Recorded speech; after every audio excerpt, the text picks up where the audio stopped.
Halo? Tes, tes, tes. Ya, coba di atas lagi. Iya, ya, segitu. Oke, thank you.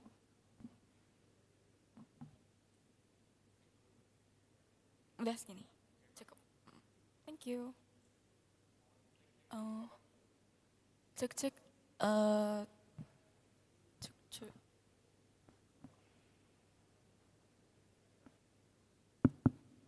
Alright.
Selamat pagi Bapak Ibu dan teman-teman mahasiswa sekalian. Kita akan segera mengundang pembicara tamu dan segera memulai acara ini. Mohon tim dari auditorium untuk mempersiapkan aset, tim MPR juga prepare. Terima kasih.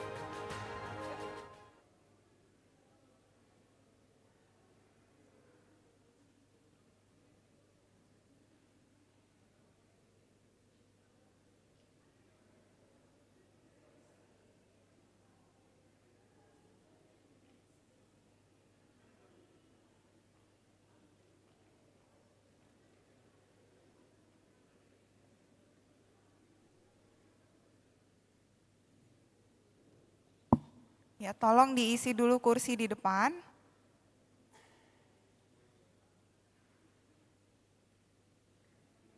Ya, teman-teman mahasiswa tolong di-fullkan dulu kursinya.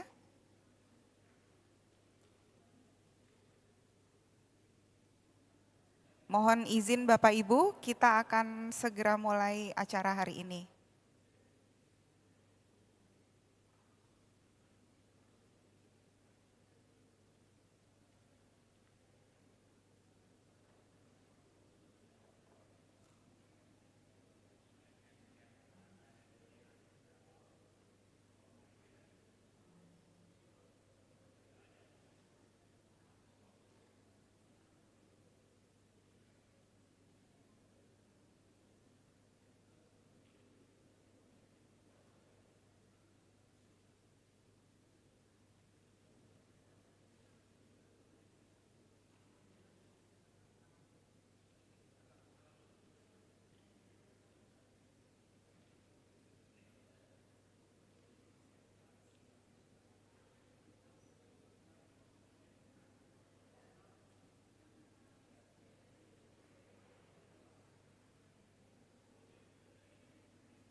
Attention, the show will start in a few minutes.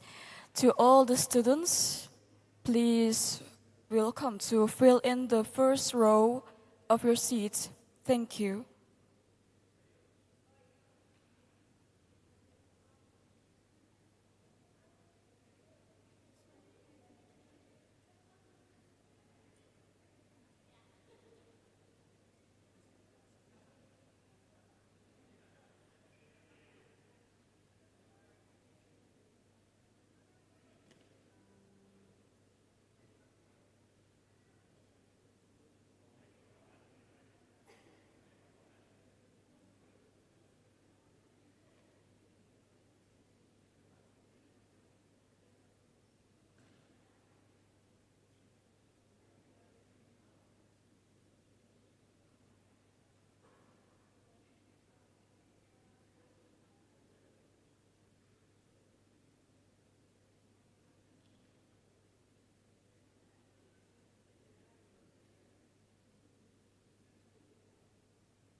Good morning, ladies and gentlemen, and a very warm welcome to all of you. My name is Adinda Damayanti, and I am honored to be your Master of Ceremonies for today's occasion. The 5th International Conference of Social and Politics with the topic of Social Science and the New Global Order, South to South Perspective. Please give your biggest applause to this grand annual event. It is with great pleasure that I extend a sincere welcome to our distinguished guest, honorable speaker, and all participants who have joined us from various corners of the world. We have a full and engaging day planned with an array of insightful discussions and presentations on some of the most critical social and political issues of our time. And please, we may honor Your Excellency, the Ambassador of Rwanda, Sheikh Abdul Karim Harelimana, the Honorable Dr. Erna Ermawati Hotim, MSc, as the Vice Rector for Academic Affairs, Student Affairs, and Alumni. To the Honorable Dr. Aus Yuli Firdaus, MSc, as the Dean of the Faculty of Social and Political Sciences, to the Honorable Dr. Konita Basalama, MSc, as the head of the Icosop 5 Organizing Committee. Now, ladies and gentlemen, to begin our program, we will have a special moment to honor our host country with the singing of the national anthem of Indonesia Raya and the Mars of Universitas Nasional. We kindly ask everyone to rise from their seats.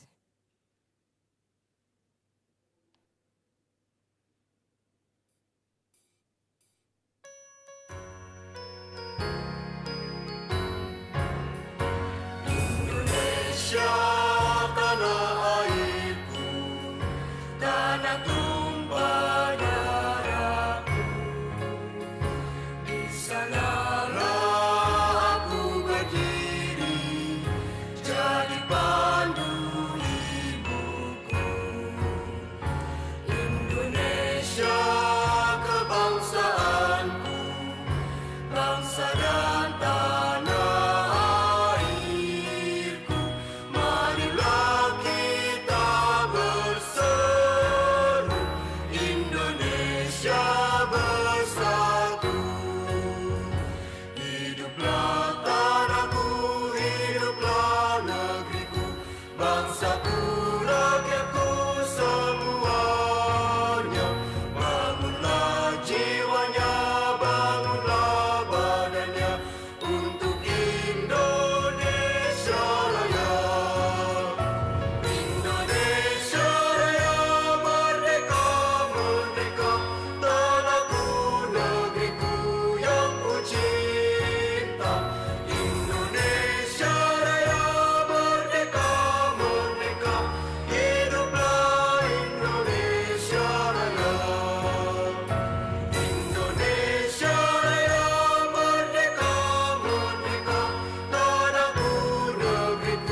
may welcome to your seats again.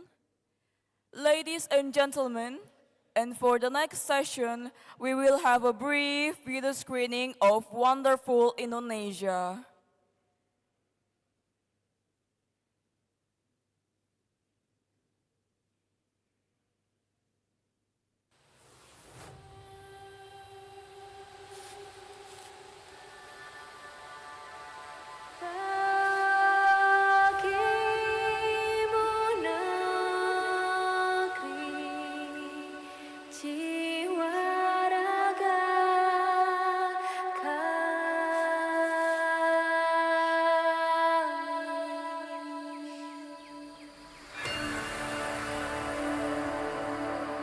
Indonesia is the most beautiful land in the universe.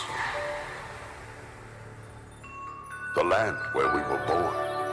The nation where we grew up. So many colors that live together in peace. With a million timeless treasures. With an abundance of natural wealth. Indonesia is not just wonderful. Indonesia is a wonderland. Kota baru gunungnya bermegah, bermegah manapun di sana manapun di sana katamu lawanlah adinda iman di dadara semalaya iman di dadara semalaya. Sayang sifat tokaan matego tego gorokan sayang sifat tokaan matego tego gorokan sayang sajojo yumadam ko bisa paparisan muna keke sa muna keke Soleram, anak yang manis, janganlah dicium, sayang kalau dicium, merah pipinya. Kampungan jauh di batu, kunwangsan saya berkuliah, takkan aju kawan nalamu, sangke basuh yang suya.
sekalian, dengan ini menyatakan kemerdekaan Indonesia.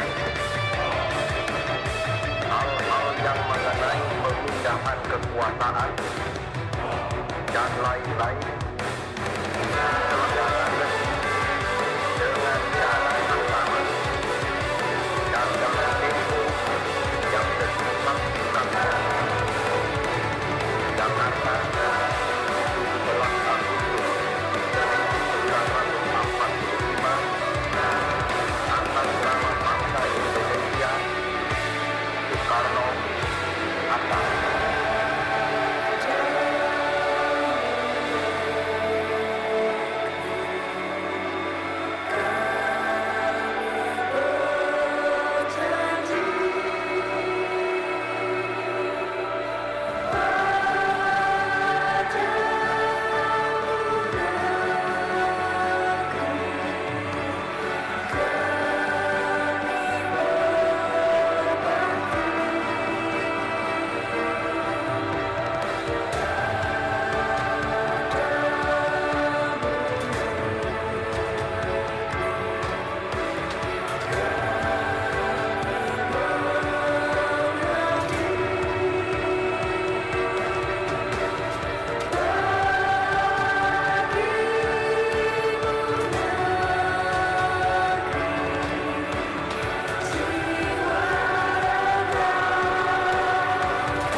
Audience, now we will have the privilege of hearing from the Chief Executive of Icosop 5, the Honorable Dr. Konita Basalama, MSI. To Dr. Konita, the stage is yours.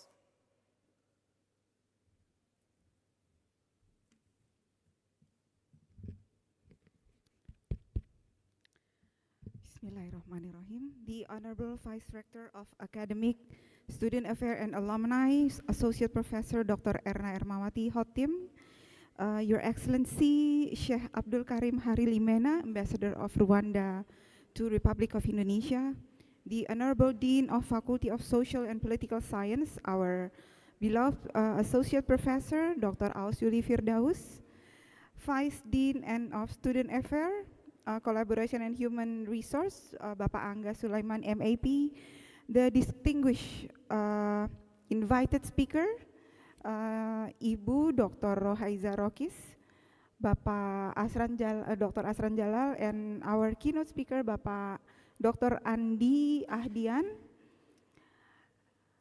FISIP leaders and head of all units, Assalamualaikum warahmatullahi wabarakatuh. And to all registered audience, very good morning to you all.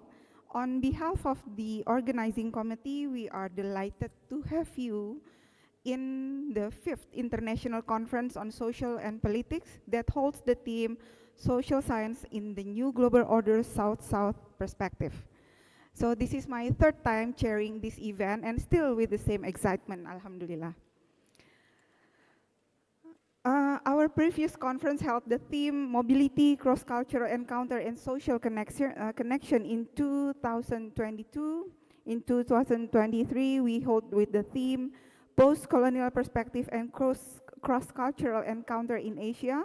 Last event, we promote the theme The Age of Anthropocene, Empowering the Future Asia through Interdisciplinary Approach.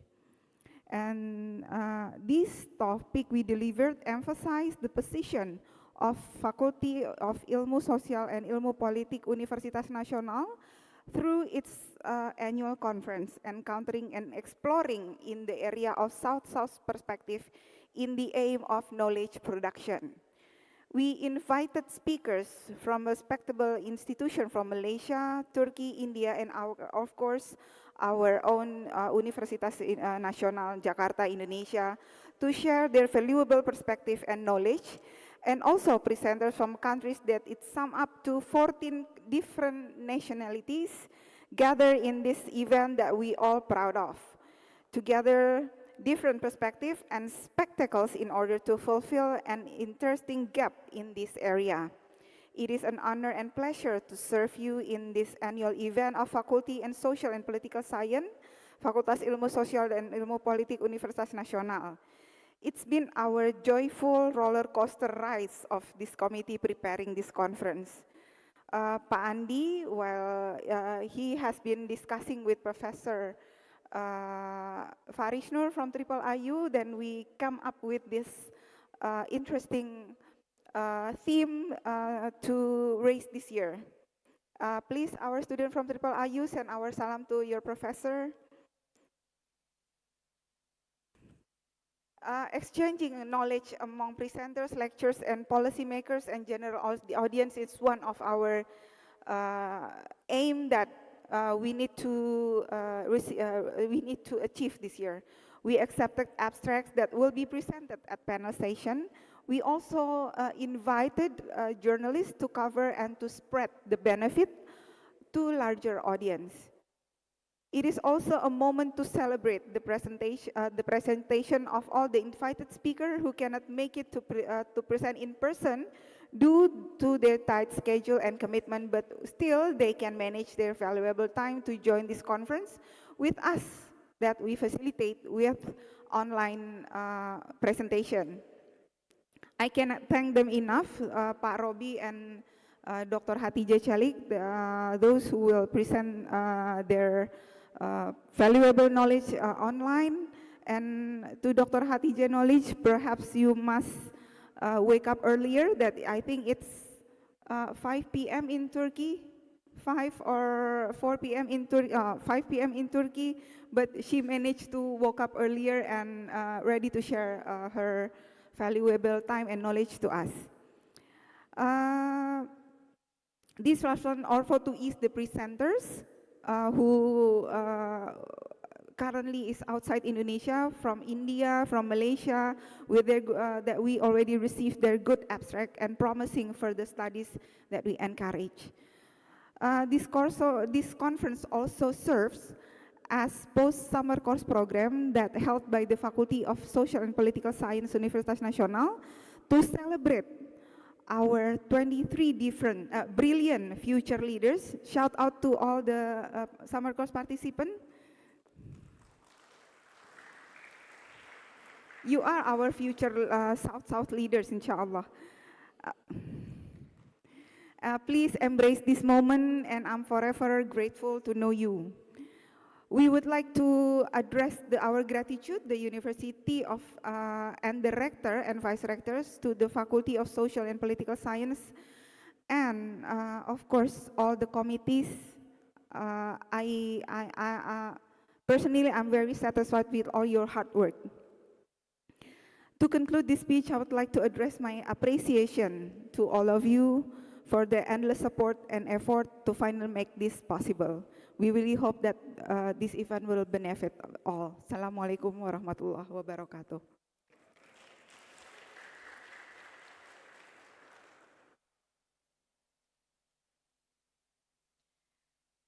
Thank you to the Honorable Dr. Konita Basalama for the inspiring opening address. Your vision and your dedication have been instrumental in making this conference a reality. Now, audience, following that, we are delighted to welcome the Dean of the Faculty of Social and Political Sciences, the Honorable Dr. Aus Yuli Firdaus, MSI, to deliver his welcoming speech. To Dr. Aus Yuli Firdaus, the stage is yours.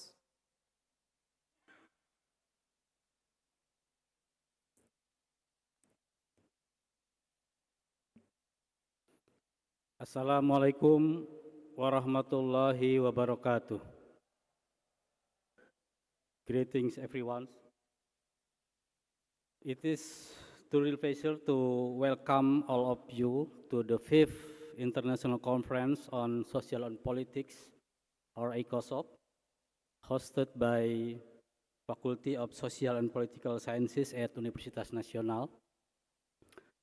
Allow me to extend a warm and respectful welcome to His Excellency Sheikh Abdul Karim Harelimana, Ambassador of the Republic of Rwanda to the Republic of Indonesia.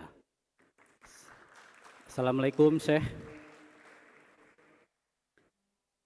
Dr. Konita Basalama, Chairperson of the Center for Social Political Studies. Our esteemed speakers, Dr. Andi Ahdian, Head of the Sociology Study Program, Universitas Nasional, and as keynote speakers, Associate Professor Dr. Roheiza Rohis, Head of the Department of Sociology and Anthropology, IIUM Malaysia, Associate Professor Dr. Hatice Celik, Vice Director of the Institute for Area Studies, Social Sciences, University of Ankara, Turkey, Dr. Robinur Hadi, Lecturer in International Relations, Faculty of Social and Political Sciences, Universitas Nasional, Dr. Asran Jalal, Lecturer in Political Science, Faculty of Social and Political Sciences, Universitas Nasional.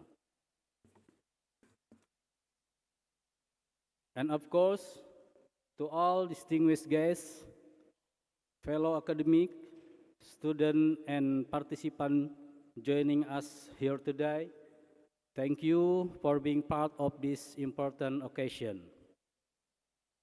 It is with my highest appreciation and warmest regard that I welcome you all to this conference.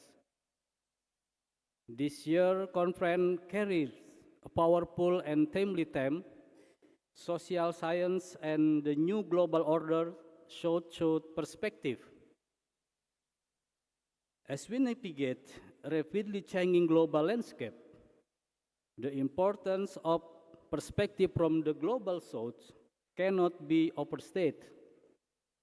We are no longer just observers in global conversation. We are contributors, challengers, and co-creators of new paradigms. This conference is more than an academic event.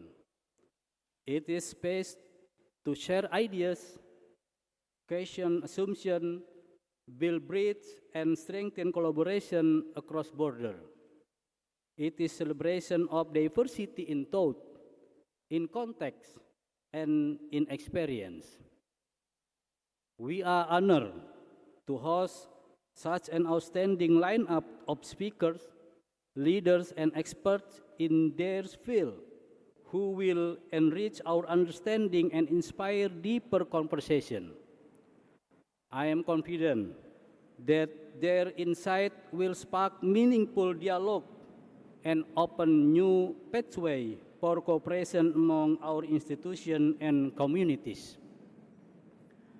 Let me close by expressing my sincere gratitude to everyone who made this conference possible, to our organizing committee, keynote and invited speaker, partners, and colleagues.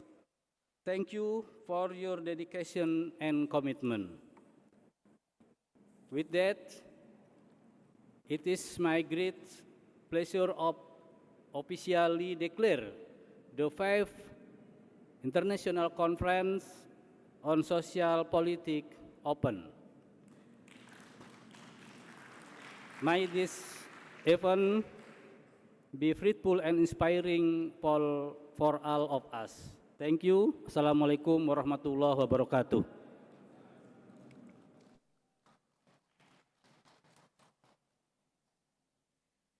Thank you to the Honorable Dr. Aus Yuli Firdaus for your warm and generous welcome. We are deeply grateful for your support and for hosting this important occasion. Now, we will all get ready for the photo session. To the honorable and distinguished speakers, presenters, and the lecturers, you may welcome together at the front of the stage.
Audience, students, you may rise from your seat for we will have a brief photo sessions with all of the audience.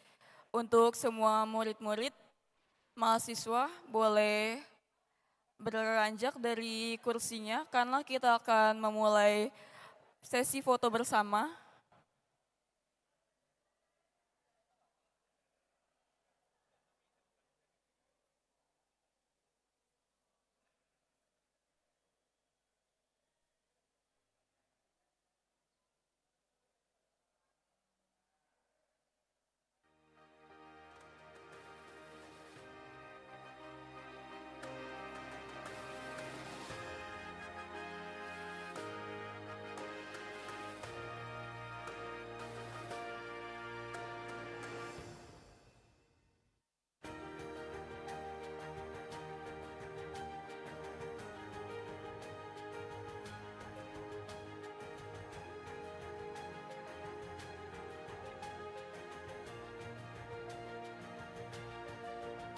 You may be seated again.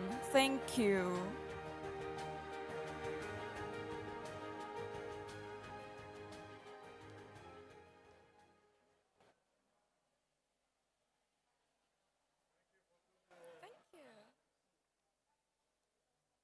Now, audience, please be seated again, for we will continue to the next session.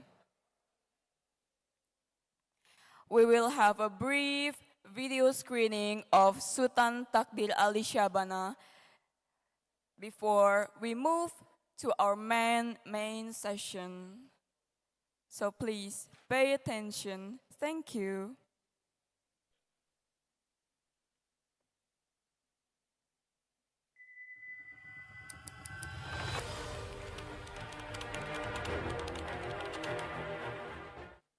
Di tengah hiruk-pikuk perjuangan kemerdekaan, ada sosok yang tak henti merangkai gagasan. Seorang sastrawan, ahli bahasa, pendidik, dan pemikir yang berani menyuarakan kemajuan.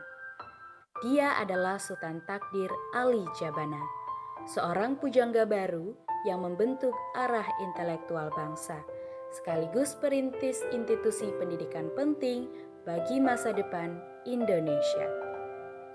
Sultan Takdir Ali Jabana lahir di Natal, Sumatera Utara pada 11 Februari 1908. Ia tumbuh menjadi salah satu intelektual terbesar di Indonesia. Beliau adalah tokoh yang pemikirannya jauh melampaui zamannya, melihat Indonesia sebagai bangsa yang harus berani menatap masa depan. Sedang ayahnya, Raden Ali Jabana, merupakan seorang guru. Sejak kecil, Sultan Takdir menunjukkan kecemerlangan dan rasa keingintahuannya akan ilmu. Beliau mengikuti kuliah di Fakultas Sastra dan Filsafat di Universitas Indonesia. Atas dedikasi dan kontribusinya dalam ilmu bahasa, Sultan Takdir dianugerahi gelar Doktor Kehormatan oleh Universitas Indonesia.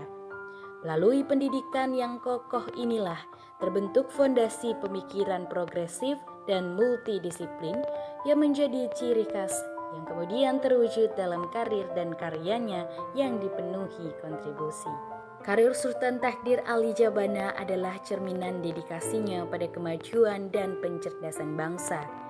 Ia dikenal luas sebagai seorang penulis, sastrawan, ahli bahasa, kritikus sastra, pendidik, dan pemikir kebudayaan.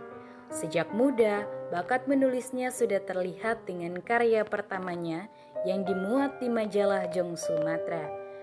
Namanya kemudian melambung melalui novel-novel modernnya yang syarat akan gagasan kemajuan dan pembaharuan. Seperti Dian yang tak kunjung padam pada tahun 1932 dan Layar Terkembang tahun 1936. Karya-karya ini tak hanya menghibur, tapi juga mendorong pemikiran kritis di tengah masyarakat.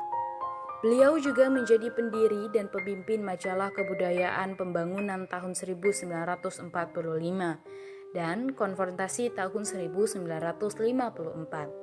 Pandangan progresif Sultan Takdir kerap memicu polemik. seperti saat ia berdebat tentang perlunya Indonesia memandang ke barat demi kemajuan. Takdir Ali Jabana adalah seorang pemikir yang dinamis, tidak terpaku pada satu pandangan, melainkan terbuka terhadap gagasan terbaik demi kemajuan. Salah satunya dalam penggunaan bahasa yang egaliter. Sultan Takdir juga adalah sosok penting dalam pembentukan Akademi Jakarta, kini Dewan Kesenian Jakarta, di mana ia ditunjuk sebagai ketua pertama hingga akhir hayatnya. Ia menunjukkan betapa luasnya kontribusi Sultan Takdir Ali Jabana dalam membentuk fondasi kebudayaan dan intelektual bangsa. Di tengah gejolak revolusi dan perjuangan dalam mempertahankan kemerdekaan Indonesia, Sultan Takdir Ali Jabana menyadari satu hal krusial. Perjuangan fisik harus diimbangi dengan perjuangan intelektual melalui pendidikan Indonesia. Bersama dengan itu, PMIK juga membuka SMA sore, memberikan kesempatan bagi mereka yang bekerja untuk tetap melanjutkan pendidikan.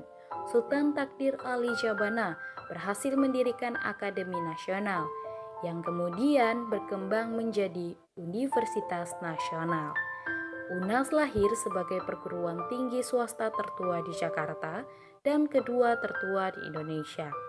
Dengan komitmen kuat untuk mencerdaskan bangsa, meskipun di awal pendiriannya UNAS tidak memiliki gedung sendiri dan perkuliahan sempat diselenggarakan di sebuah gedung di Jalan Galileo, Senen, Jakarta Pusat.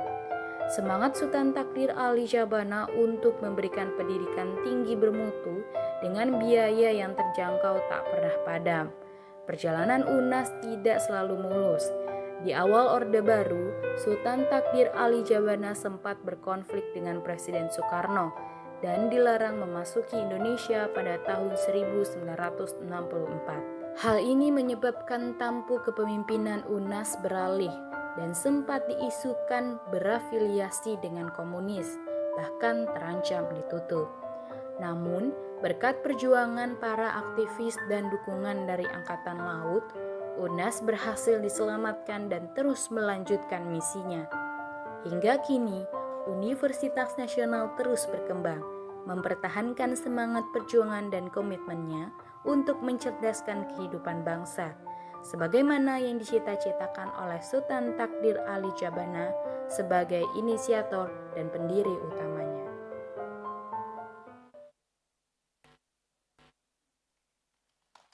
Please give your biggest applause. And shall we continue to our main session? We are honored to hear from our distinguished speakers and presenters that will be moderated by Ms. Atina Izzah Maktub. Ms. Atina is a lecturer from International Relations Department who earned her master's degree in Manchester University. To Ms. Atina, you may welcome to the stage. Thank you.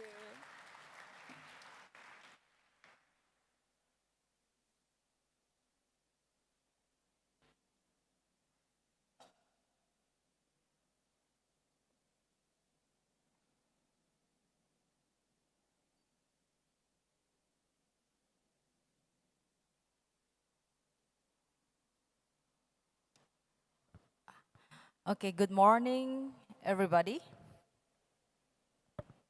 Thank you very much, Ms. Adinda. Good morning once again, ladies and gentlemen. Welcome to the panel sessions of our International Conference on Social Science and the New Global Order, South-South Perspective. My name is Atina Izzah, and I am a lecturer in the Department of International Relations at Universitas Nasional, and it is my great honor to serve as your moderator for these sessions. Over the next 2 hours, we will hear from our distinguished keynote speaker and 4 invited speakers. Each will bring a unique perspective to our theme, and we will conclude with the questions and answer sessions. And so please take a note of your questions as we go along. Let's begin. Our keynote speaker is Dr. Andi Ahdian, MSc, a lecturer at the Department of Sociology, Faculty of Social and Political Science, Universitas Nasional, where he also serves as the head of the sociology program. Dr. Ahdian earned his doctoral degree from the Department of History at the Faculty of Humanities, Universitas Indonesia, and his master's degree from the Department of Anthropology at the Faculty of Social and Political Science, Universitas Indonesia. His research interests include modern Indonesian history, nationalism, anti-colonial movement, and citizenships and urban society in the Third World. Today, he will deliver a presentation entitled Dismantling the Structure, Social Science, and the Challenge of the Global South. Please join me and welcome Dr. Andi Ahdian.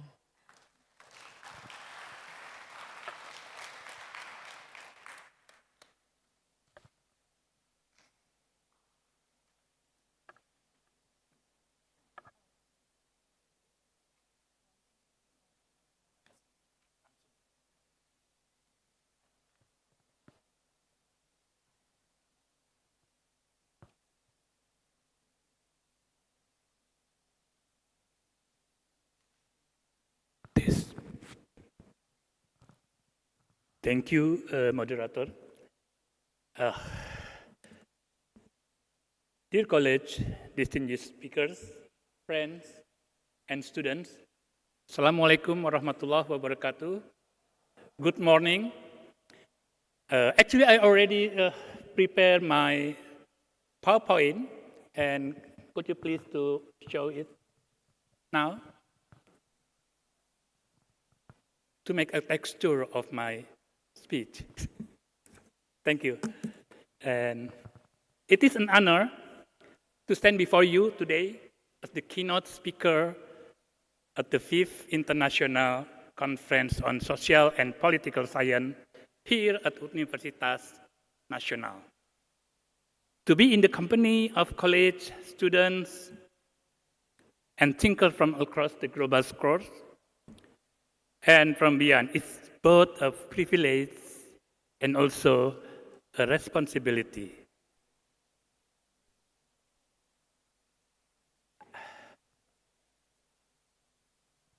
Okay, next, please. Okay, let's begin with this map about the geography of knowledge production. It tells a story without words, a story of imbalance.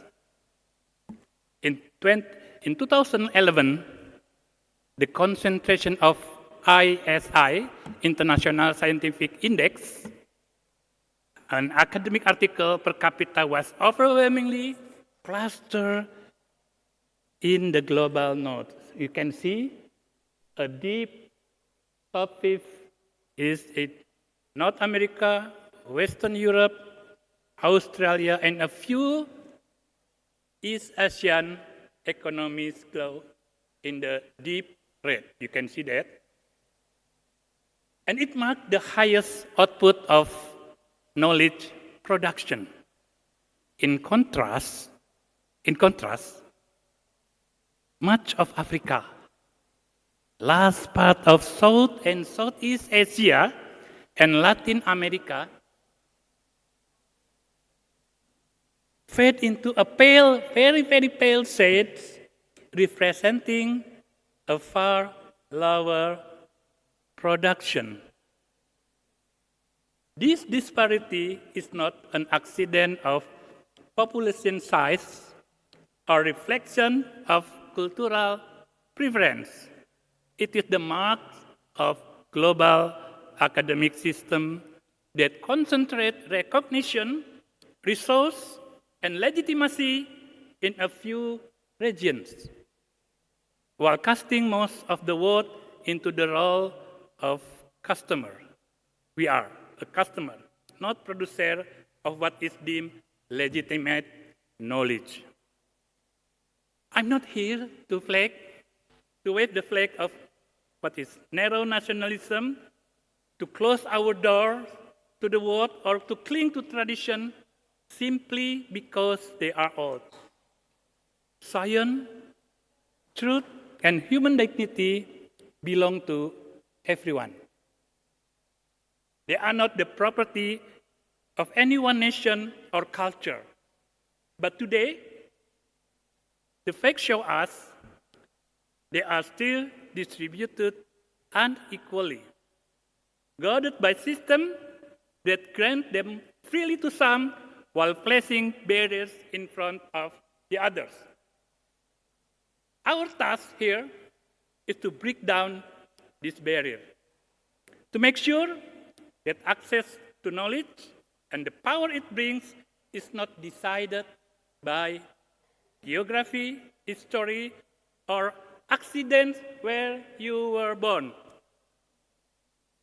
At Icosop 5th, 2025, under the theme of social science and the new global order, South-South perspective, we gather here not merely as a conference participant, I believe, but as custodians of a responsibility to understand the world as it is,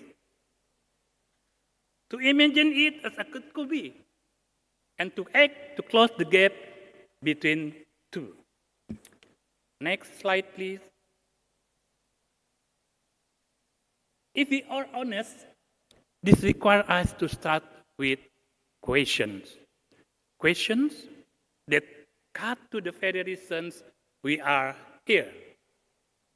Why is that so many of the theories that we teach, cite, or discuss or debate, the very framework that define global social science, are written, published, and validated in the North, while we here in the South are so often left supplying only the case studies, the background stories, the local color to fit someone else's theory. We are only in the background. We are only provider for local source or local texture of universal theory. Why is it that when we produce insight in Kuala Lumpur, Kigali, maybe, Dhaka, Istanbul, Delhi, or Jakarta even, they are treated as regional knowledge. But when the same insight, next please, when the same insight is repackaged from Boston or London, it becomes universal theory. Our work always regional, and their work always universal. And why, after decades of independence, does the structure of knowledge production still mirror the structure of colonial economy?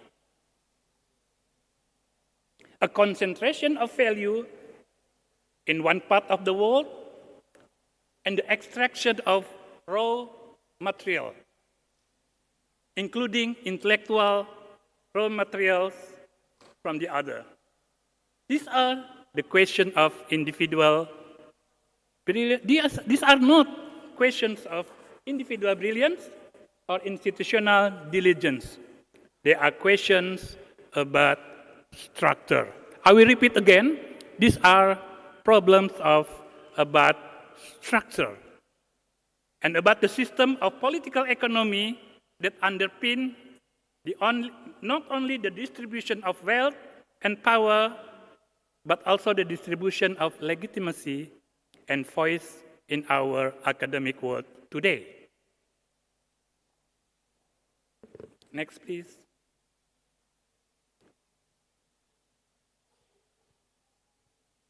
70 years ago, Bandung Conference, 1955. It was not merely a conference. It was an epistemic intervention. It declared that political sovereignty must be matched by intellectual sovereignty. The leaders gathered there, Nasser, Nehru, Sukarno, and Nkrumah, understood that to shape the world's agenda, the global south could not simply adapt to existing structure of power. It had to transform them. The ambition was structural. To reconfigure political economy, trade relation, and the most important thing for us, that's relevant for us now, the architecture of global knowledge. Next, please. Yet, decades later, our lens has been subtly shifted. Cultural narratives such as Huntington Clash of Civilizations have redefined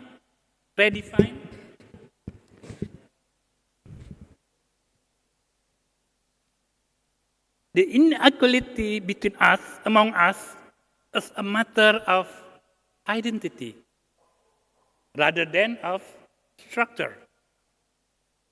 The difference, the imbalance, is about identity or civilization, not structure. This narrative has obscured the colonial roots of global capitalism and reframed systemic injustice as the inevitable friction between civilization. We are very familiar with the concept today. Next, please.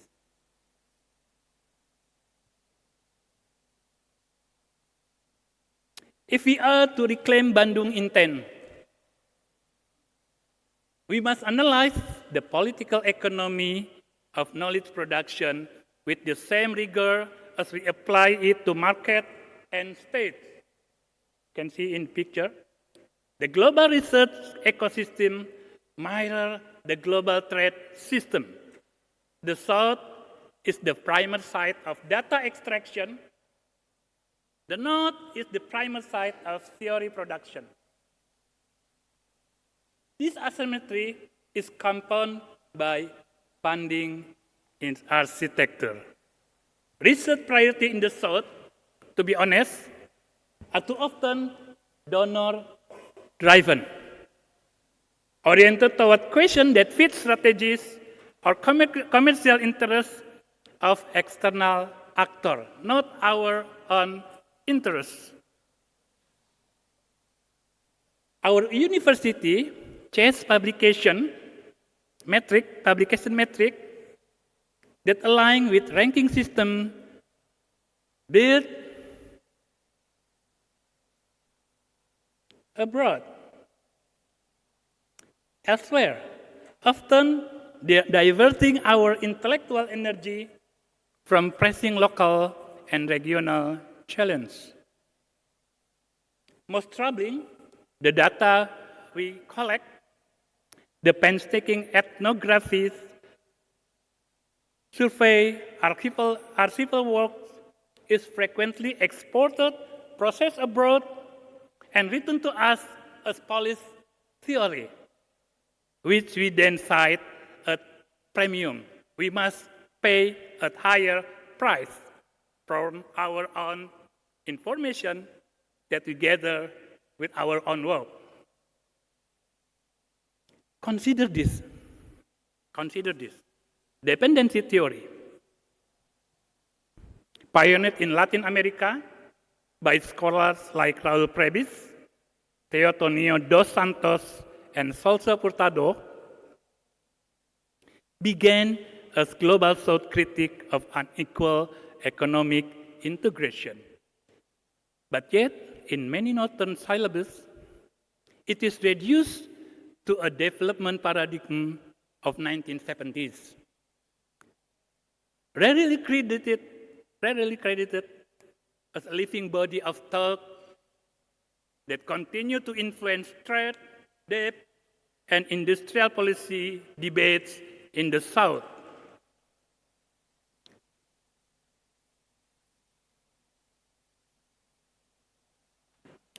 And in Southeast Asia, urban studies scholars have been producing groundbreaking research on informal economies, kampung resilience, and hybrid governance, yet much of this uses raw data to refine global urban theory in northern institutions, stripped of theoretical origin. You can see the underrepresented in research there mentioned about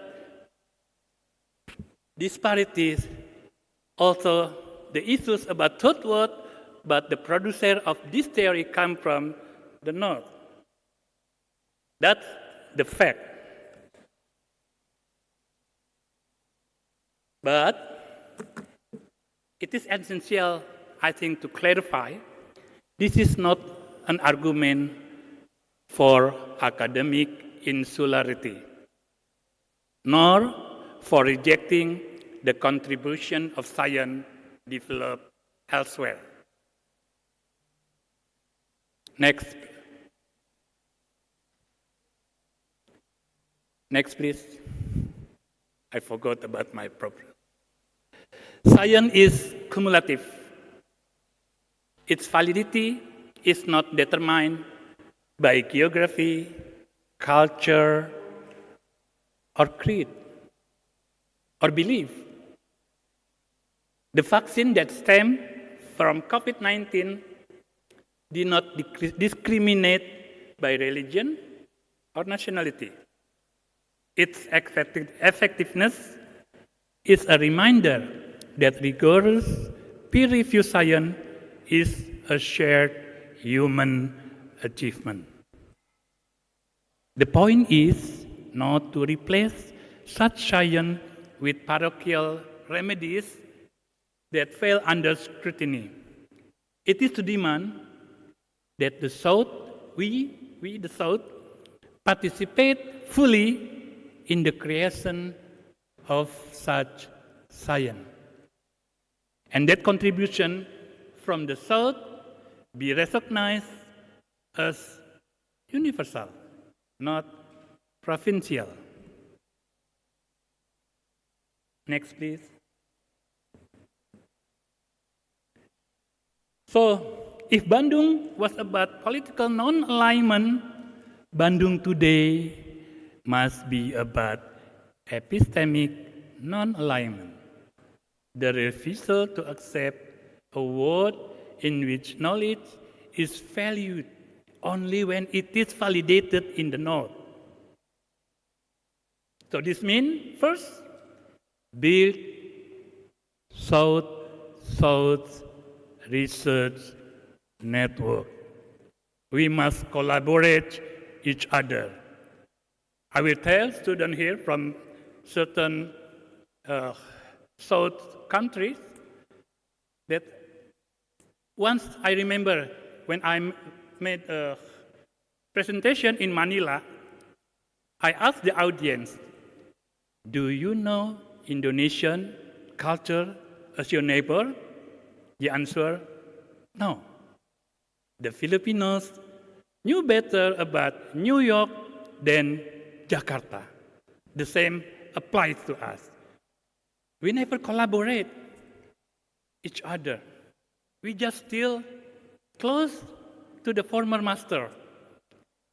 Indonesian may be much more aware about problems in Europe or in the USA rather than Kuala Lumpur, what happened in Kuala Lumpur, or what happened in Kigali, Rwanda, and UTC. So we must start collaborate. That's the first spirit of Bandung. Next, please. We also can develop a high-quality open access journal developed by us, among us, indexed globally with editorial independence, but it also involves us. Next, please. And we also must dare to say that we can frame our work as a theory, not only as empirical illustration. Next, please.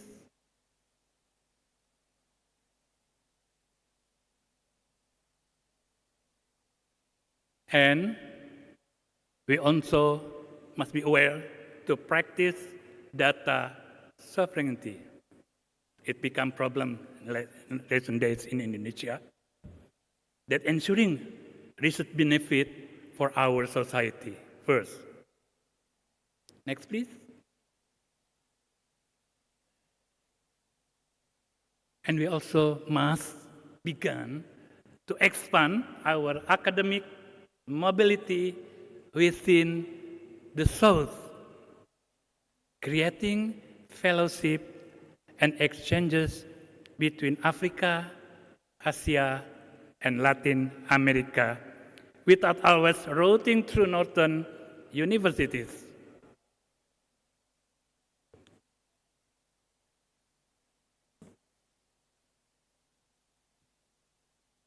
Let me be clear.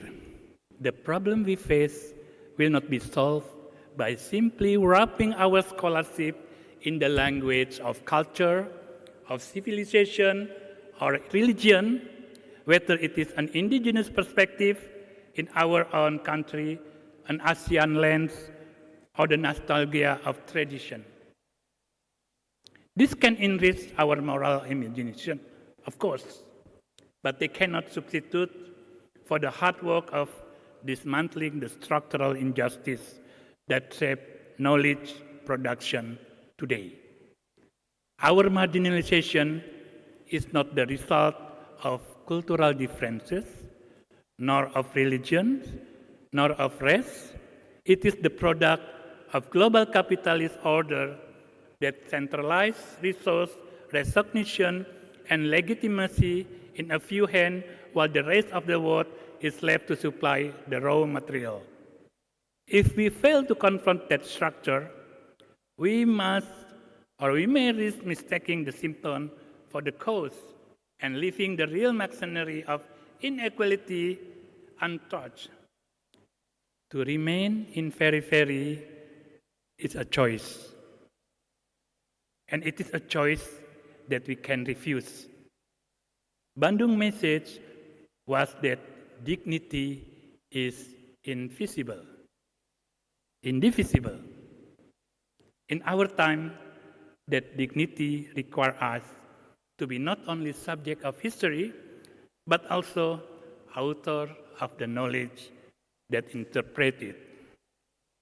If we can create structure of knowledge production that are collaborative, equitable, and genuinely global in orientation, then the work of sociologists in Kuala Lumpur or an anthropologist in Jakarta will not need northern validation to be considered universal. The task before us formidable. But as history has shown, from the struggle against colonial rule to the movement for democracy and justice, formidable. Thank you, Dr. Andi Ahdian, for your inspiring and thought-provoking keynote address. I believe it has set a strong foundations for the discussions we will have in these sessions. Okay, not only that we have distinguished speaker, keynote speaker, Dr. Andi Ahdian, we also have 4 invited speakers, and there are also 2 that are already in this room. First is Dr. Robi Nur Hadi that will join us via Zoom, and Dr. Rohaiza Rokis from International Islamic University of Malaysia, and then Dr. Asran Jalal and also Dr. Hati Selik from University of Ankara that we will join with us through Zoom. Before we begin, please Dr. Asran Jalal and Dr. Rohaiza Rokis, please join us in the stage. Please give round of applause.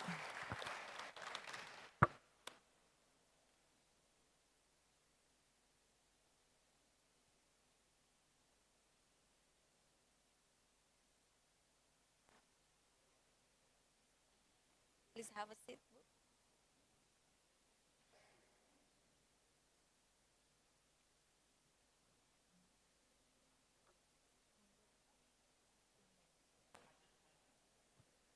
Okay, in these invited speaker sessions, now we move on to our invited speakers, and each speakers will have 20 minutes for their presentations.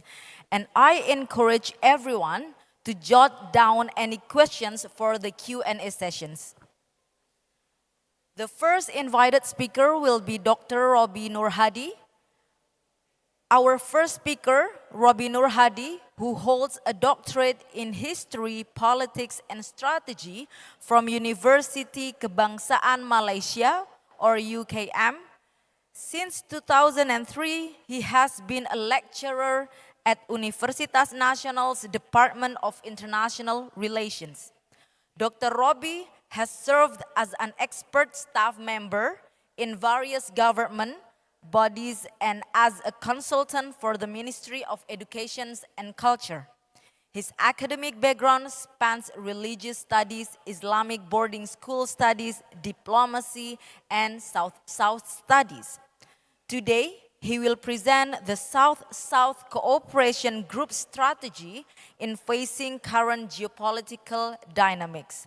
Please welcome Dr. Robi Nur Hadi through Zoom. Dr. Robi Nur Hadi, are you there?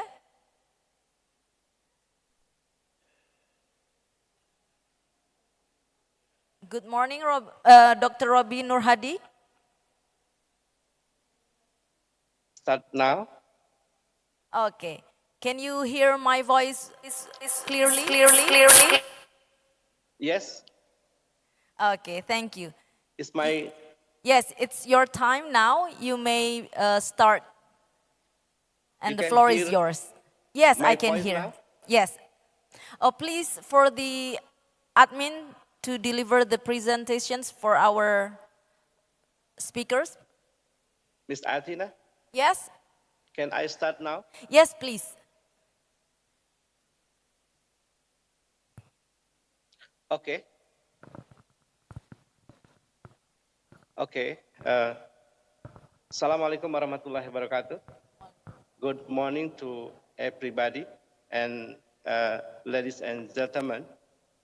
I think this is the good momentum to discuss about the future of the South-South cooperation groups, because for simple reason, many happen in the world now come from the north.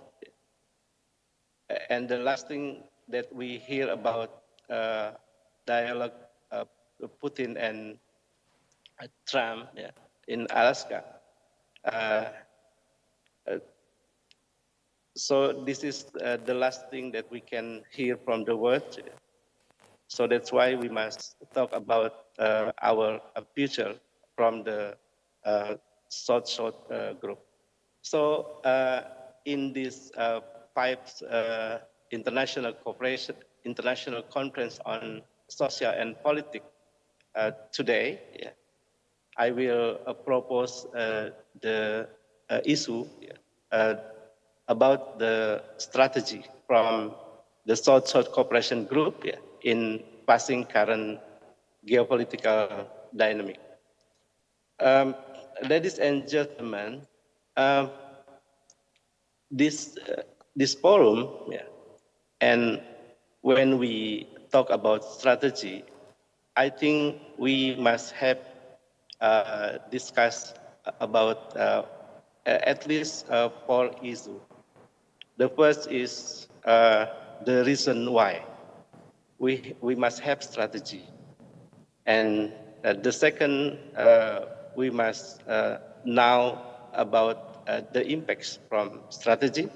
And the third, we will discuss about uh, um, key point the strategy.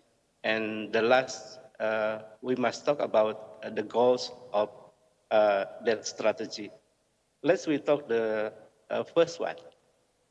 Um, we have seven reasons uh, for the South-South Cooperation Group when uh, they must facing in current geopolitical dynamic. The first, we can navigating complex global landscape. The current geopolitical landscape is complex, with shifting power dynamic, rising nationalism, and increasing competition among nations. So, a strategy assists this group to navigate these complexities and making a better decision for that pricing. And the second one is why we must have strategy, because we must promoting collective interest. A strategy enables to the group to promote challenge, to promote collective interest, priority goals, and coordinate effort to achieve common objective. And the third reason is addressing common challenges. This group member face common challenges such as poverty, inequality, and climate change. So, a strategy assists them address these challenges collectively and effectively. And four, um, the reason is to enhancing economic cooperation. A strategy can facilitate economic cooperation, trade, and investment among member countries, promoting mutual benefit and development. And the fifth reason is increasing influence. A well-crafted strategy can increase the enabling them to shape international policies and decisions that affect their interests. And six, uh, the reason is adapting to changing circumstances. A strategy allows this group to adapt to changing circumstances, such as shift in global power dynamic, economic trend, and security threats. And the last is fostering regional stability by promoting cooperation and dialogue among member countries. This strategy can contribute to regional stability and security. Ladies and gentlemen, so this reason, uh, this forum is very important to discuss and to deliver our message to the world, especially to the North world. So that's why this will be make our existence, global existence, or political existence, will be here to uh, any state, especially not state. So that's why by having a strategy, this group uh, can get many impact. We think I propose five impacts. First one is better respond to global challenge. And the second, promote economic development and cooperation. And third, increase its influence in global affairs. 4, foster regional stability and security. And 5, achieves its goal and objective more effectively. So, by this impact, we can take some word to get what the points when we discuss it. So a strategy that must have by this group is essential for this group to navigate the complexities of current geopolitical dynamic, promote collective interest, and achieve its goal.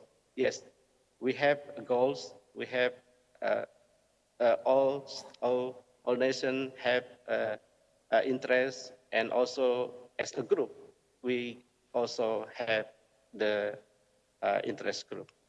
So after two issues that we discussed, we can also discuss about the key strategies.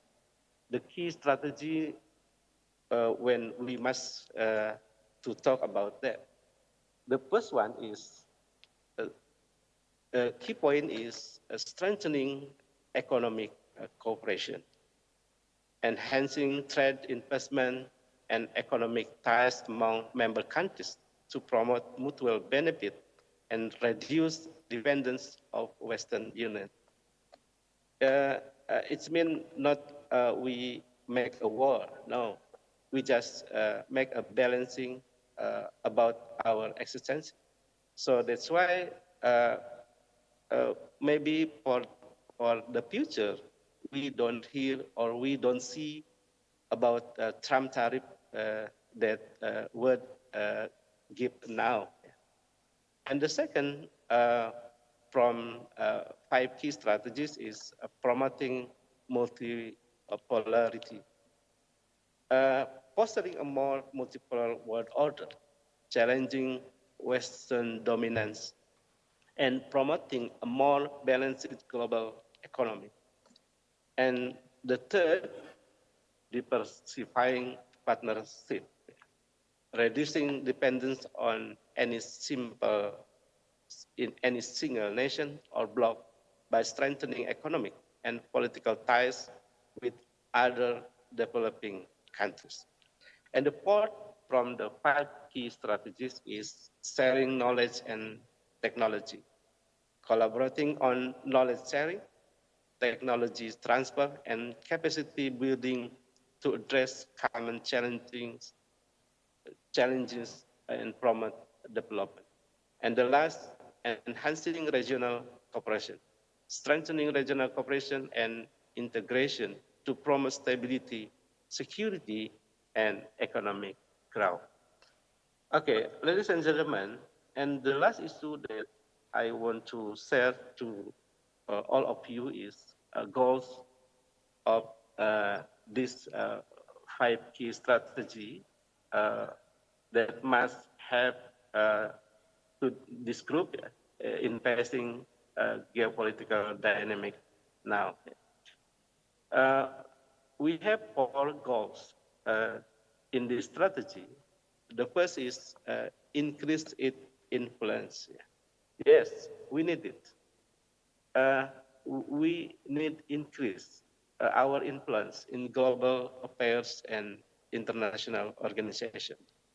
So when we have our voice like to about Israel and Palestinian war, and we have also can to be here our voice when in this September this year when Palestine will be as a state. So this is our goals. And the second one is we must do about promote economic development. Yes, we need to grow our economy in this group. Yeah. So this promote economic development by leveraging collective strengths and resources. We must believe that we have strengths and also more resources in this group. Yeah. So, and the third, we must goals this key pipe strategy is to enhance regional stability by fostering cooperation and dialogue among member countries. Yes, the North State must know that when we all of us in South group make dialogue, I think the world also can be stable. Yeah. Uh, uh, at least in regional stability. And the last of goals, key pipe strategy is challenge Western dominance. Maybe now we hear about BRICS to challenge about Western dominance, especially United States and its allies. Maybe for the future, maybe this group will challenge Western dominance. So by promoting a more multipolar world order and reducing dependence on Western Union. But I want to make clear that my statement is not for support the dollarization now, and also bring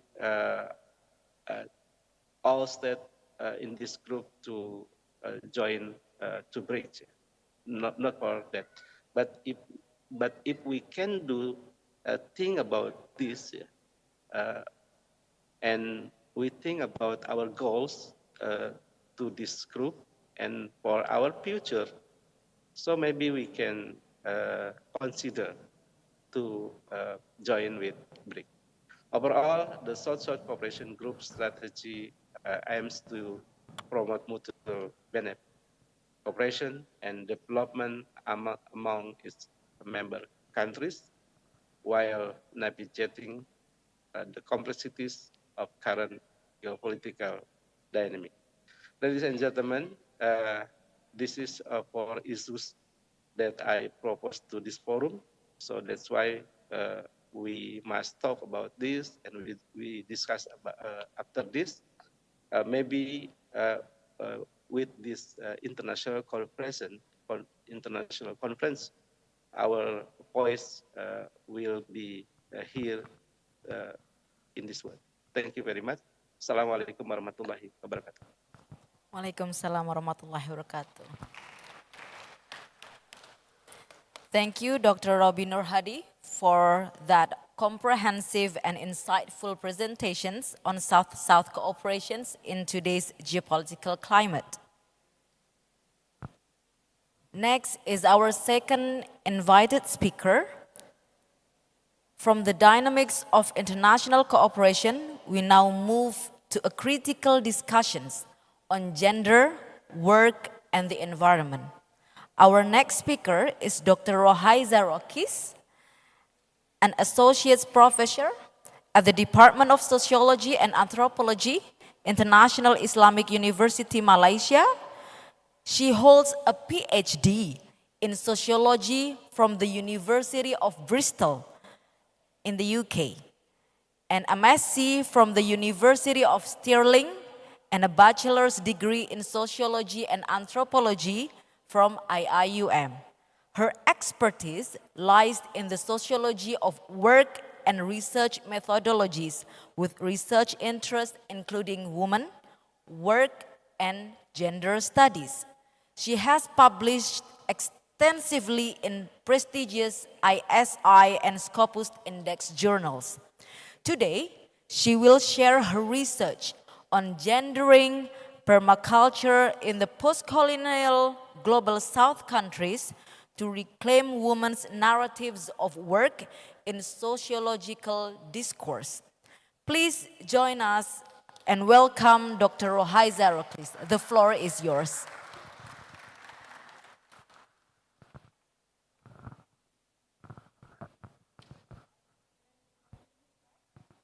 Pardon? 20 minutes.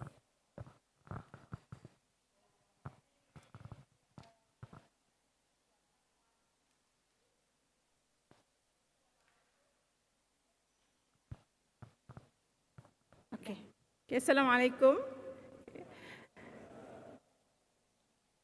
Greetings to everyone. Your Excellencies, distinguished guests, researchers, academics, students of UNAS. First of all, I would like to thank to Ms. Atina for such a wonderful briefing just now about me.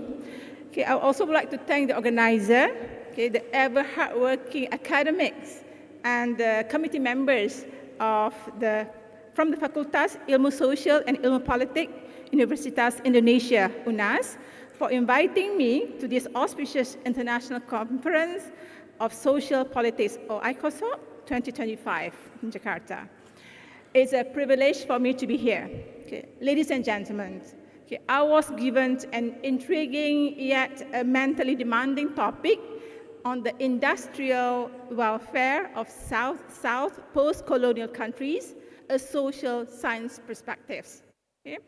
So in my attempt to dissect this topic, I have to be true to my specializations, which is sociology of work, and emphasizing on the work of women.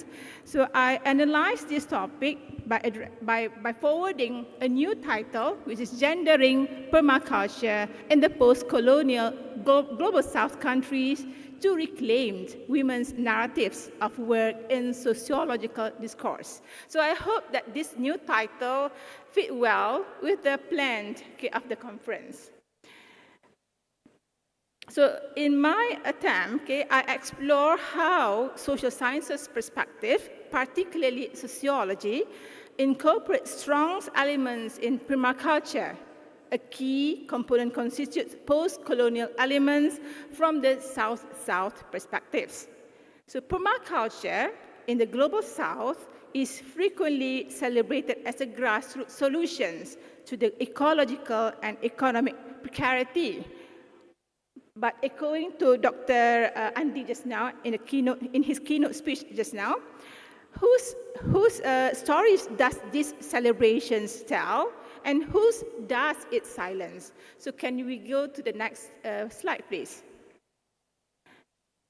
So bringing into the colonial elements, I have prepared the abstract and the keywords for this project, where among others, the most important terms for us to concentrate on is ecological justice, feminist political ecology, permaculture, and so on. So next slide, please. So in dissecting this particular topic, we need to know what is permaculture. So permaculture in the global South is frequently celebrated as a grassroots solution to ecological and economic precarity. So one of the bringing into these elements is we need to understand the narrations, the narratives, the stories that women's is a central role, having a central role in permaculture. So in many contexts in the global South, women are the primary custodians of seeds, of soil, and food system. And this is I think, very much dear to the Indonesian context. Yet, our work, women's work, is often undervalued or made invisible in formal economic measures. Another point which is important for us to bring into this topic as well is on gender division of labor. So this topic, this aspect is actually never ending. Permaculture work often overlaps with domestic responsibilities. that are socially assigned to women, creating a gender-specific experience of ecological work.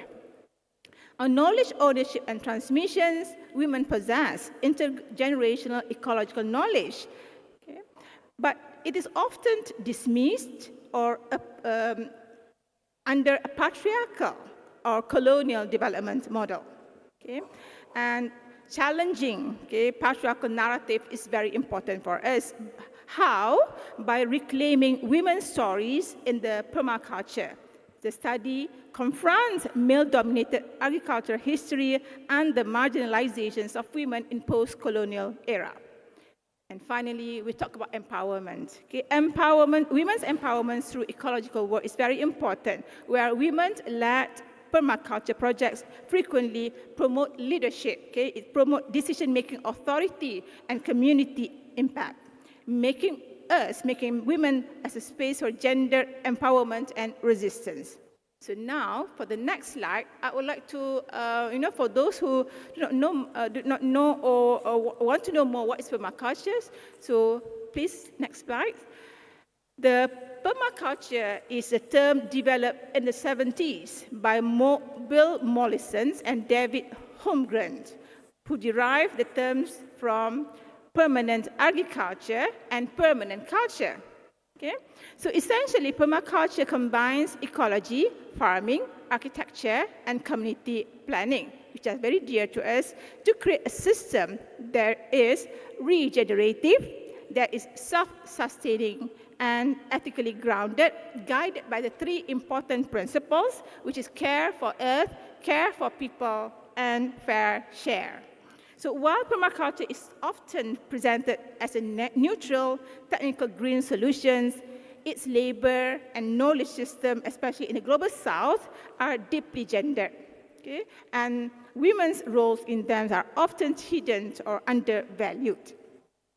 Ladies and gentlemen, members of the Icosop, the terms or the phrase of global south itself, next slide please, is also contested, highly contested. Next slide, please. Who labels Global South, okay, and why? Okay? The term Global South was coined in 1969 by American political activist Carl Oglesby to describe the political and economic dominance of the global North over a collection of countries, which he terms as the Global South.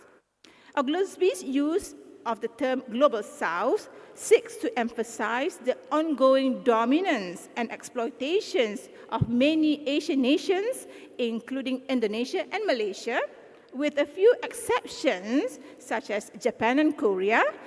So these are often referred to as the third world nations. Okay? So although Global South, okay, or South is a preferred term of over developing or third world, but still, some argues that overgeneralizing a wide range of diverse societies can reflect global power imbalances depending on who uses it and for what purpose, okay, as Dr.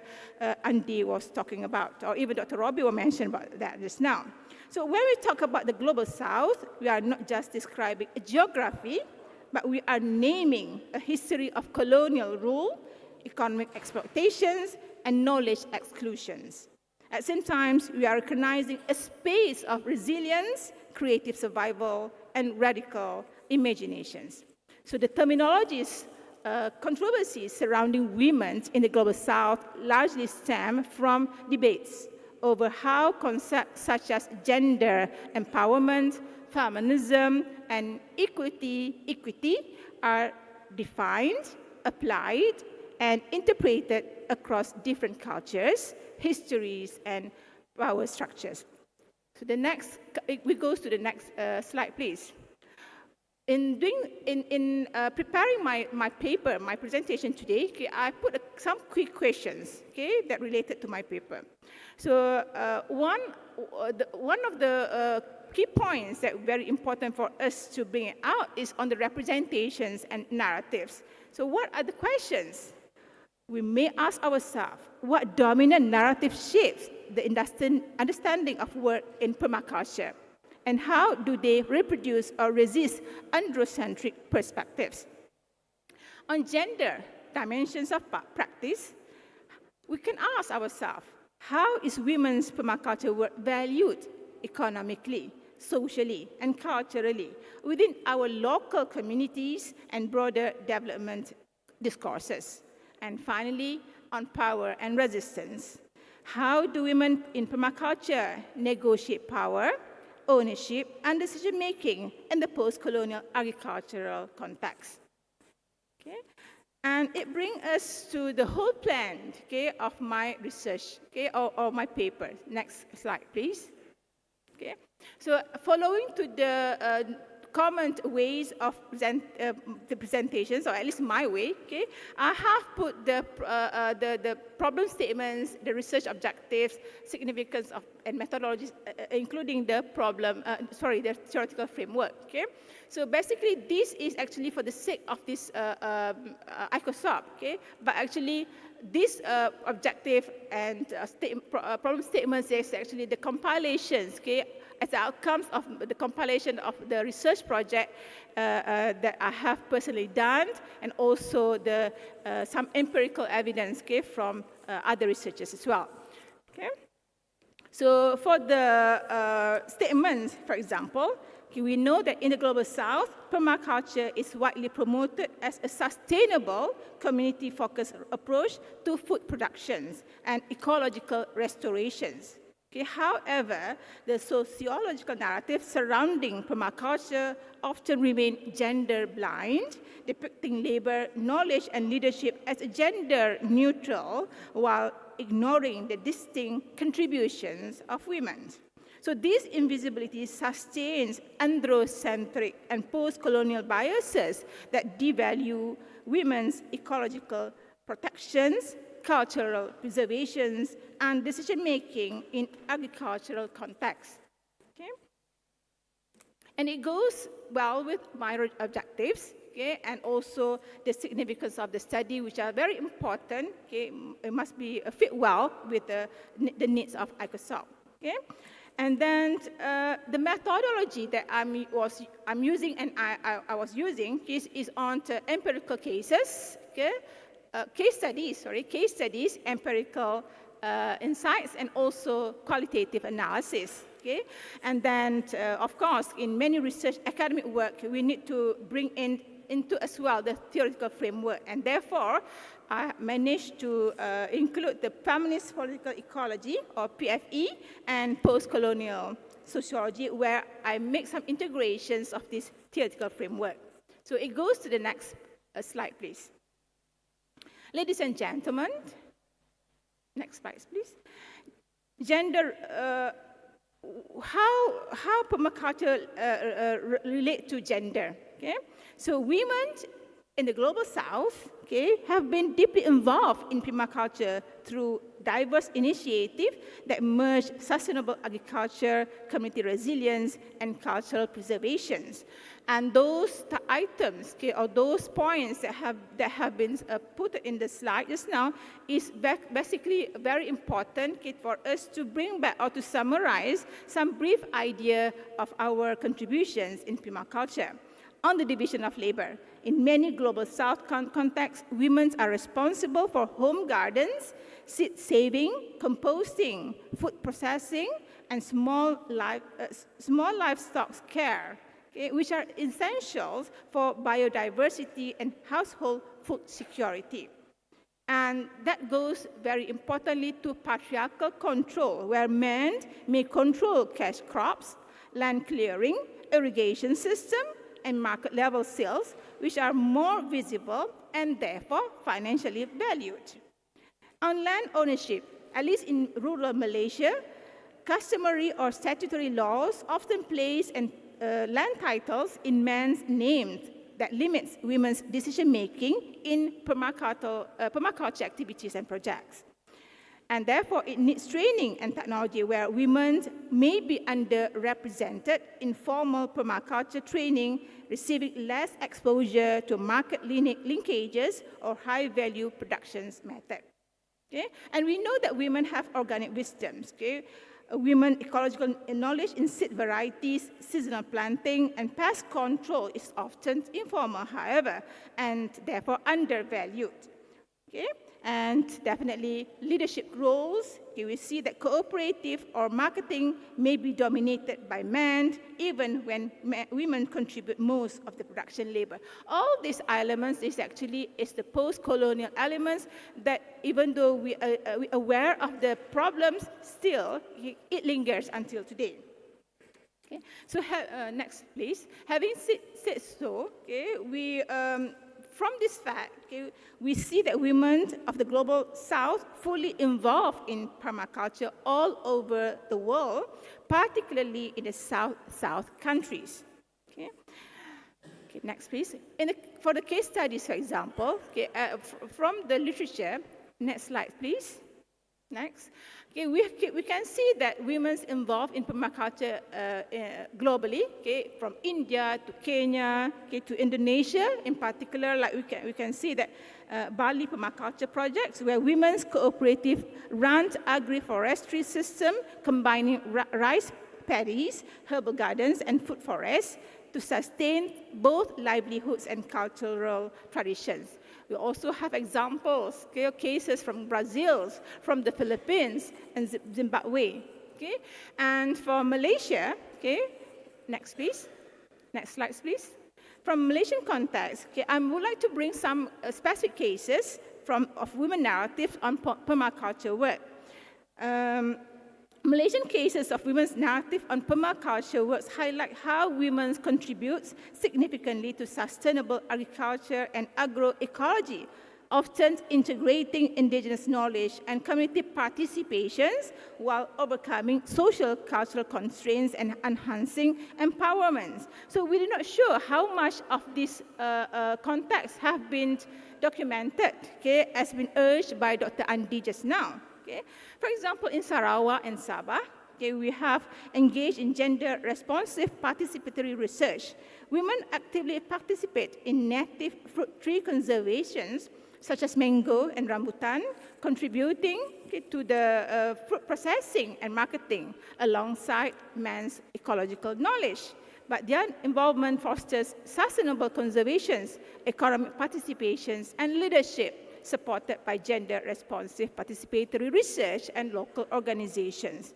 Okay, it goes well as well in Sabah, where we have women in seaweed cultivation, not necessarily on the land, but also in water, okay, where they cultivate seaweed. But I'm going to bring you specifically to Janda Baik, Kampung Janda Baik, and also Kampung Kerdas, which are the project that I personally involved in. Okay, for Janda Baik, for example, permaculture-led food forest initiatives transform degraded land into a thriving food forest with diverse plant species, emphasizing permaculture principles. So these models illustrate how sustainable land restoration can be community-driven and environmentally regenerative. And very recently, and still ongoing, are involved in Kampung Kerdas project, where women-led cooperative and community gardens suggest that permaculture provide opportunities for leadership, entrepreneurship, greater economic resilience, and very interesting to know that they also experience spiritual satisfactions in doing so. So these cases highlight themes of reclaiming women's labor narratives in sustainable agriculture by recognizing ecological knowledge, fostering social and economic empowerment, encouraging participation in environmental protections, and challenging gender inequalities with a post-colonial framework. And we can go to the next slide, please. Okay, so basically, based on the post-colonial analysis, we can sense that there are some elements of gender, okay, when we want to do research more, okay, on the permaculture and the women participation. Okay? So permaculture is not just farming. Okay? It is gendered sides of knowledge, power, and social transformations. So with that, I go to the next slide, which is my conclusions. Okay. Next slide, please. Social science is a feminist awakening. Okay? So far from being passive participants, women emerge as vital agents in maintaining biodiversity and securing local food systems. So their stories challenge dominant development models by prioritizing care, reciprocity, and autonomy over extractions and profit. Ladies and gentlemen, integrating women's life experiences into policy, research, and practice is not only an ethical imperative, but a strategic necessity for achieving sustainable and equitable food system. So the future of permaculture in the Global South depends on recognizing, amplifying, and safeguarding these voices so they can continue to inform transformative actions from the grassroots to the global stage. So in this situation, social science has the potential to amplify these voices, but only if it decolonizes itself. Too often, research still flows in one direction, as echoing Dr. Roby's and Dr. Andy's just now, from global north to the south. And too often, women's life realities are reduced to data points, extracted, published, and then forgotten. So as researchers, what's more, for being women researchers, we must move from studying women to studying with women. We must shift from speaking for to speaking besides. So this is what decolonial feminist thinkers from the South, like Chandra Mohanty, have been urging us to do. I hope my paper shows how women in the Global South are transforming permaculture into a powerful tool for both ecological regeneration and gender justice, challenging the way sociology defines work. Okay? So, ladies and gentlemen, Ibu, Bapak, students, okay, women's stories can reveal over invisible labor, struggles for recognition, and acts of resistance that raw participations data alone would miss. So may this conference be a step forward for the shared futures. Okay? So I think that's very important to echo what Dr. Andy's as being on his keynote speech about underrepresented in research. Okay? How we can see the segments of Global North, ICI articles and publications are a lot in comparison to Global South. Okay? And therefore, with that, thank you so much. Okay? Thank you for being listening.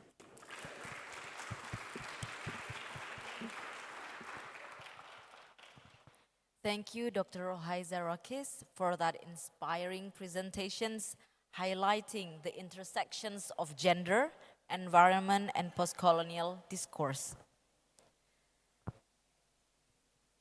We now turn to an important topic on the role of social scientists in the face of global conflict. Our next speaker is Dr. Asran Jalal, MSc, a lecturer at Universitas Nasional whose expertise centers on political economy and conflict of interest in regulations in Indonesia. His published works examine rents in the sugar and rice trade as well as conflict of interest in regulations, including case studies in Aceh and Hizbut Tahrir. Today, he will present Social Scientists and Today's Global Conflict. Please welcome Dr. Asran Jalal. Please, sir.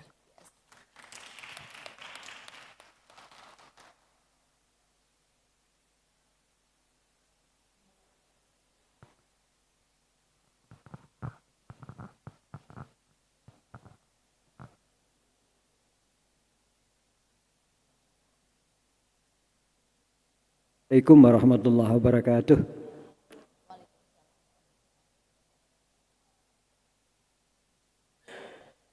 Alhamdulillahirrabbilalamin. Segala puji untuk Allah semata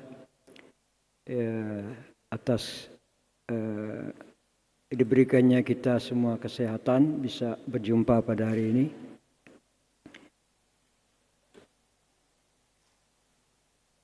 Terima kasih moderator. Thank you, ladies and gentlemen. Topik yang saya berikan ilmu sosial dan konflik global dewasa ini.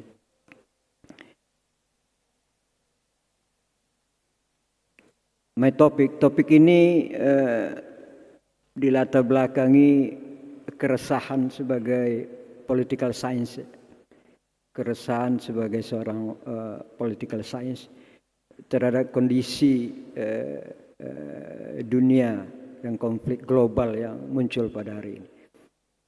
Menimbulkan pertanyaan, masih adakah peran yang kita lakukan terhadap kondisi konflik dunia internasional dewasa ini.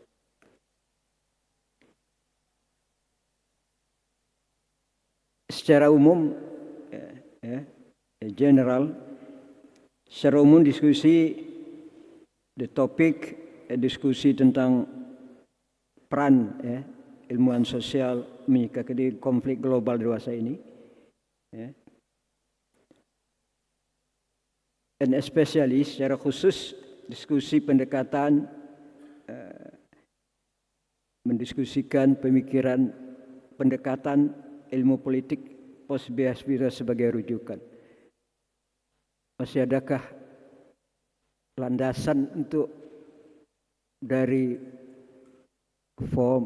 background political science untuk memberikan kontribusi sebagai terhadap kondisi dunia konflik global pada saat ini. Dan kedua, diskusi konflik global and implication dan implikasinya. Dan ketiga, peran social political scientist and social science respond the situation.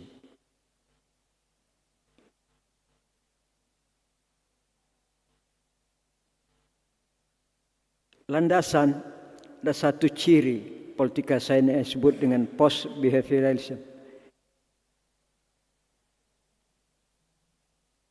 Pendekatan post behavioralism itu tidak hanya merujuk kepada science oriented objektivitas, value free, tapi satu ciri karakter post behavioralism ilmu political science peduli, concern, peduli pada konflik yang merusak peradaban manusia dan menimbulkan kekhawatiran. Yang kedua, second, peran ilmuwan politik harus menjadi pemimpin dan penggerak perubahan melalui berbagai aksi.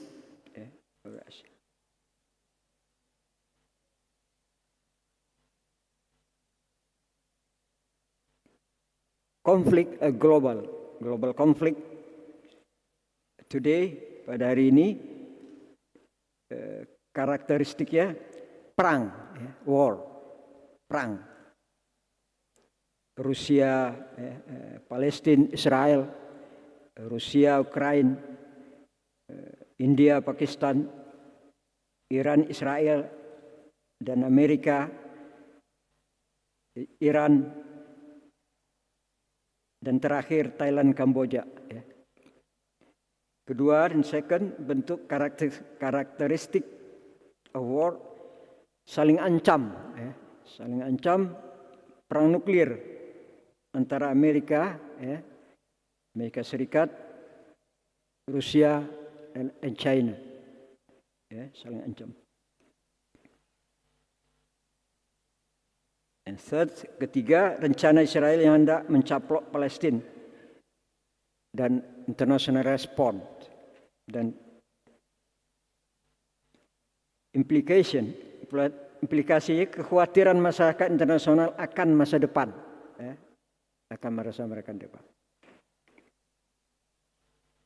Kenapa? Why? Korban manusia akibat perang, pembunuhan wanita, anak-anak, orang tua terjadi di Gaza, Palestina. ancaman perang nuklir yang akan merusak, menghancurkan peradaban manusia dan alam.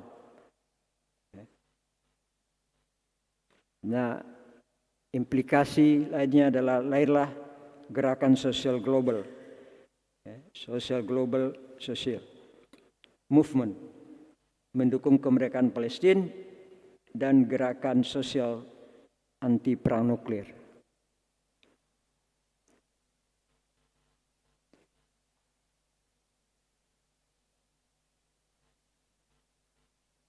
Peran ilmu sosial, social scientist, pertama, the first, memberikan pemikiran positif melalui discuss and research about it, tentang itu.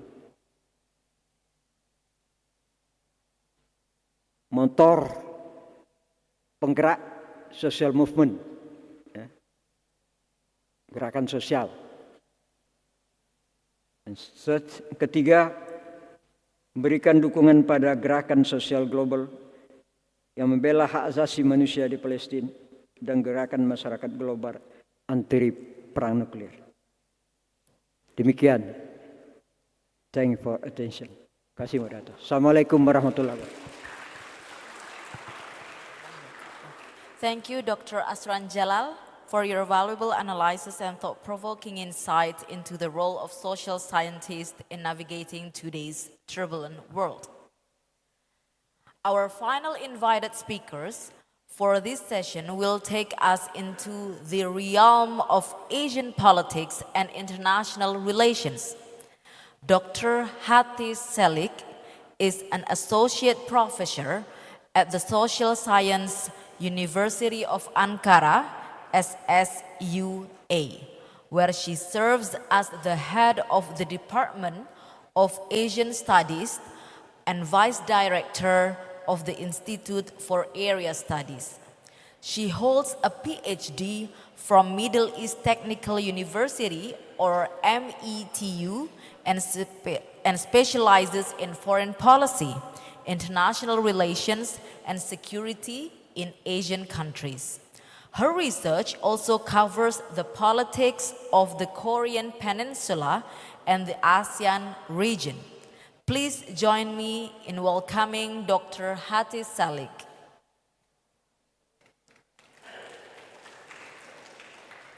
Good morning, Dr. Hatis Selik. Good morning. Assalamu alaikum. Walaikum salam. Distinguished colleagues, dear scholars, and students. It's a true pleasure to join you today at the 5th International Conference on Social and Politics, which is focusing on the social science and the new global order from a South-South perspective. First, I would like to express my sincere thanks to the organizers for inviting me to contribute to this important conversation on the role of social science in understanding and shaping the new global order, especially from a South-South perspective. And I would like to also thank to Dr. Andihan for his great keynote speech, and the other speakers, to Dr. Robin Nurhadi, Dr. Rosaria Roques, and Dr. Asran Jalal for their perfect speeches. As an academic, actually working in the field of Asian studies with a particular focus on the political, economic, and social transformations of the region, I find this topic both urgent and intellectually refreshing indeed, because we are living through a historical moment that demands new paradigms, new solidarities, and new vocabularies to understand the global change, and also not only from the top down, but also from the ground up. So from this perspective, let me share my kind of ideas or opinions through some key points. First of all, we have to look how to reframe the global South, like from object to the subject, because the global South has often been framed, whether in policy discourse or academic literature, as a periphery or a space of intervention or a site of crisis. But this narrative is no longer tenable. So across Asia, Africa, Latin America, and the Caribbean, we are witnessing the growing influence and assertiveness of the Southern actors, like not only in economic terms, but also diplomatically, intellectually, and also culturally. This shift is not merely a redistribution of power, but actually it's a transformation of agency. And also the global south is not just reacting to the global dynamics, it's actually actively shaping them. And the social science, particularly from the start, has a vital role to play in capturing this complexity and offering new frameworks to understand a world in transition. And if you look at to the legacy and the continuity of South-South solidarity, we see that our conversation today is not taking place in a vacuum. It stands on the shoulders of significant historical moments, like starting with the Bandung Conference, where leaders from across Asia and Africa, including Indonesia, of course, came together to articulate an alternative vision of global cooperation based on non-alignment, mutual respect, and post-colonial solidarity. And this legacy continues today, actually, though in evolving forms, like the establishment of alternative institutions, like, for instance, the New Development Bank, or the expansion of intra-South cooperation in forums such as regional organizations, especially ASEAN and African Union, and the growing engagement of Southern countries in global governance on climate, health, and digital rights. Yet we have to ask some questions like, is South-South cooperation simply replicating existing power structures, or is it building a new kind of multilateralism, one that is more inclusive, participatory, and grounded in local realities? And social sciences are well placed to ask this question, and our role is not only descriptive, but also normative and constructive. And if we continue from the another aspect, which is traditional and non-traditional issues, that we have to broaden the agenda of the social sciences. While traditional international relations continue to focus on sovereignty, state power, and strategic alliances, the lived realities of people across the global south are shaped by non-traditional issues, mainly the climate change and environmental degradation, migration and displacement, health crisis and pandemics, like food insecurity and resource inequality, and digital governance and data sovereignty. These are not actually marginal topics. They are core to the future of the global order, and yet they are also often neglected in the mainstream theories. The countries of the global south are responding not only with policy, but also with localized knowledge systems, community resilient models, and regionally coordinated strategies. So these responses are not just technical, but they are intellectual contributions to a global conversation. And social science must evolve to recognize and integrate these perspectives, not as supplementary data, but as foundational theories. And we also acknowledge or focus on the Western centricism and the unequal architecture of the knowledge. So this point brings me to a very critical point. If the world order is changing, why has the architecture of knowledge remains so rigid? Like, as scholars, we must confront the persistent Western centricism embedded in academic institutions, publishing, research funding, and even our curricula and even our syllabuses. Too often, theories are expected to flow from north to the south, and the global south becomes a kind of field site or a rarely a theoretical site. So its scholars are invited as guests, rarely as co-authors or let's say the theory funders. So as also the Professor Andy mentioned in his keynote speech, that the global south is kind of performing or perceived as a kind of providers of, let's say, test cases or cases for the theory, the construction of the global north, basically. So to challenge this imbalance, I draw on the work of Michael Browey, who offers a very powerful framework for understanding our role as academics, because he identifies 4 types of knowledge, knowledge production and knowledge in the social sciences. They are the professional knowledge, policy knowledge, public knowledge, and critical knowledge. Basically, professional knowledge is built through academic disciplines and peer-reviewed research. And policy knowledge is used to advise governments and other institutions. And public knowledge is communicated through media, activism, and community engagement. And critical knowledge is basically reflecting and asking questions or let's say question the assumptions and the boundaries of all the other types of knowledges. So Brome's framework actually reminds us that social scientists are not only analysts but also participants in shaping what knowledge counts and whose voices are heard. So as scholars of the global south, we must take up the task of producing critical knowledge, not only by challenging dominant paradigms, but by constructing new ones rooted in our contexts, histories, and priorities, which is bringing us actually to the point that like we have to decolonize the academy and we have to be aware of our shared responsibilities. And what can we do at this point? As educators, researchers, and intellectuals, we carry a responsibility to ensure that the South is not merely present in our citations, but central to our frameworks. So from this perspective, this is also involving decolonizing our classrooms, our syllabuses, and our research agendas, not just by adding diverse content, but by rethinking the foundations of what we teach and how we teach. So let us integrate local voices and like knowledge into our curricula, not as case studies, but as sources of theories. And let us encourage our students to be more like student-led inquiry into local and regional questions, promoting agency and epistemic confidence. Let us foster South-South academic collaboration, which is actually this conference is a very good example of it. And once again, thanks for inviting me here. Not just through exchange programs, but through joint authorships, shared curricula, and horizontal partnerships. And also let us advocate for multilingual scholarships that will allow ideas to travel outside of the comfort zones of the like universal academia.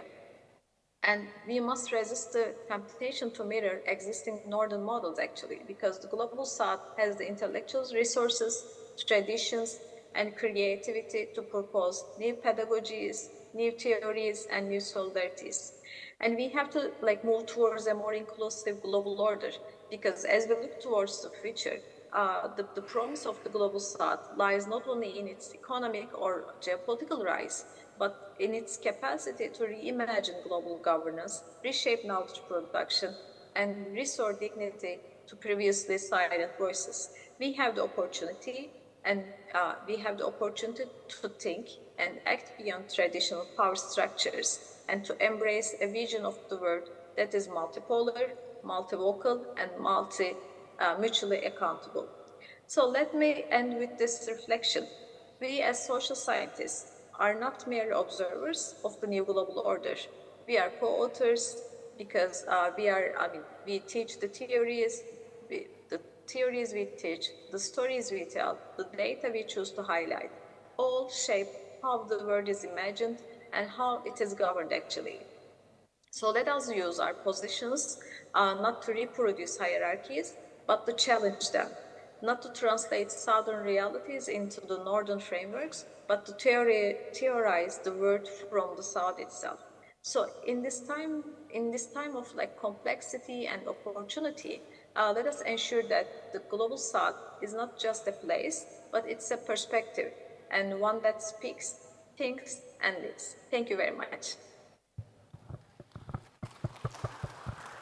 Thank you very much, Dr. Hati Selik, for your enlightening presentations and for offering us an international perspective on these issues. As we bring this session to a close, we will now present the token of appreciations to our speakers in recognition of their valuable contributions. May I invite the committee representative to join us on stage for the token of appreciations. And let us give a warm round of applause to all our distinguished speakers.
All right, ladies and gentlemen, now we move to the next sessions. But before we start it all, let us give a space to a greeting and a warm remarks from Your Excellency, the Ambassador of Rwanda, Mr. Sheikh Abdul Karim Harelimana. The stage is yours.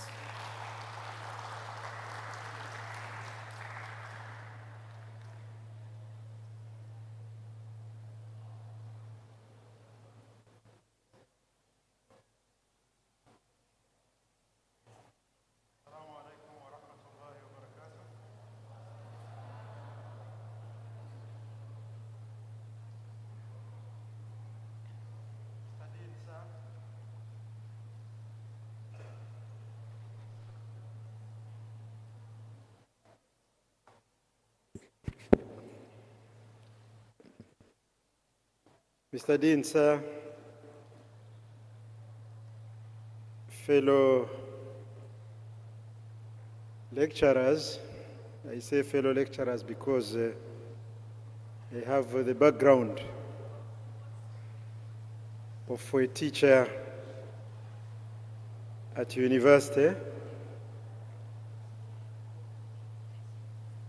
organizers of this wonderful event,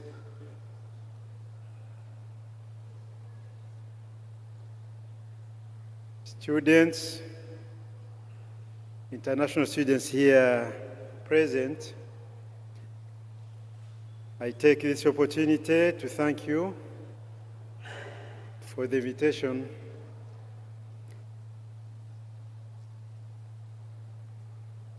to this international conference on social politics, the fifth one.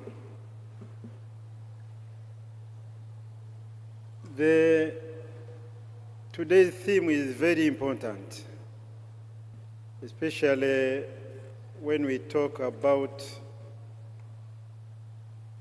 the social science and the new global order, South-South perspective.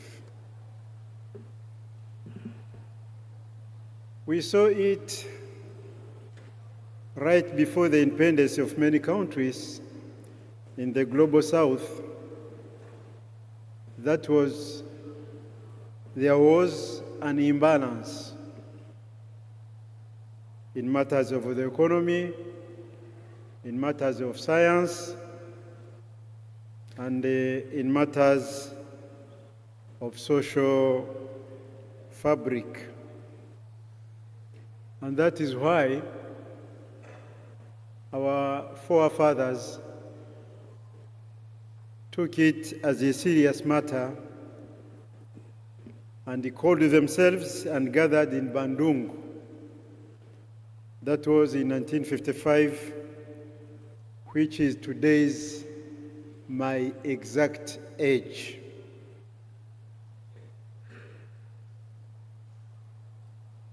It was very important then, and it is important today, or even more important today.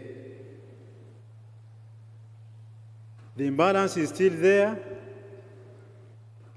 and if we are not awake, it will continue to be like that.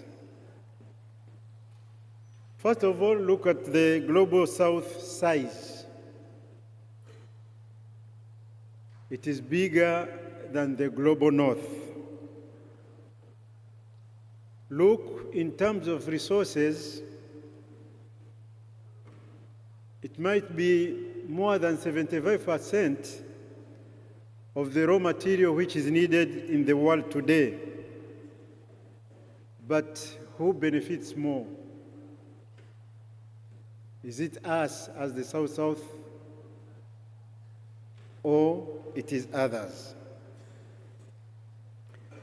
The challenges here are, one, we are still living in colonial legacy effects because most of us were colonized for different, years. Some of us for centuries, like Indonesia, I think almost 450 years. Some for decades. I think it is only Ethiopia and maybe Liberia who were saved from this instrument that killed our minds. We are still living that legacy. Number two, we have got cultural issues. And I think we had part of it from our professor when she was talking about the example of Malaysia. It's not only in Malaysia, it is all over the South-South area. We need, I think, to think about of culture and allow it to develop, to live with it in this new world, so that it can serve us instead of holding us as slaves. Challenge number three is, and maybe it's more important than any, is about what I call political hesitation. Politicians, especially at top, are not showing that they are ready to make steady steps towards the development and the collaboration and cooperation of global South. Let us look at Africa and maybe more particularly about Rwanda. What are we trying to do so that the South-South collaboration and cooperation will be a reality and not only a dream after the 70th anniversary of Bandung Declaration? One, there is a trial of trying to break those chains, but they are not steady as I have just mentioned. There is Indonesia-Africa initiatives, and I remember that just last year in September there was a meeting that took place in Bali, and the president of Rwanda attended that meeting. There is China-Africa summit that takes place. There is India-Africa, but according to me, we don't see heavy results from those meetings and those conferences. But I suggest a way forward. Number one is for the youth, especially the youth who are at university today and maybe yesterday, and who will be here next year, to see that this issue is theirs, so that you should take the lead. Number two is the politicians today who are in power now. The first lecture which we had here, I think it was very provocative and showed us what is happening today in the world. It should be a good lesson for us. You hear and there that the global north, or developed countries as we call them, or the wealthy, rich countries, they are taking decisions which are against us. You saw some of them during the pandemic in 2020. We saw something. Today we are seeing more. The assistance which was going to the UN from sometimes they'll call them big countries, they are being now taken off, and the world is suffering. These are enough lessons for us to be steady and to believe in South-South cooperation more. With these few words, Mr. Dinsa and your team, I thank you again for the invitation, and I thank the esteemed audience for listening to me. Thank you very much.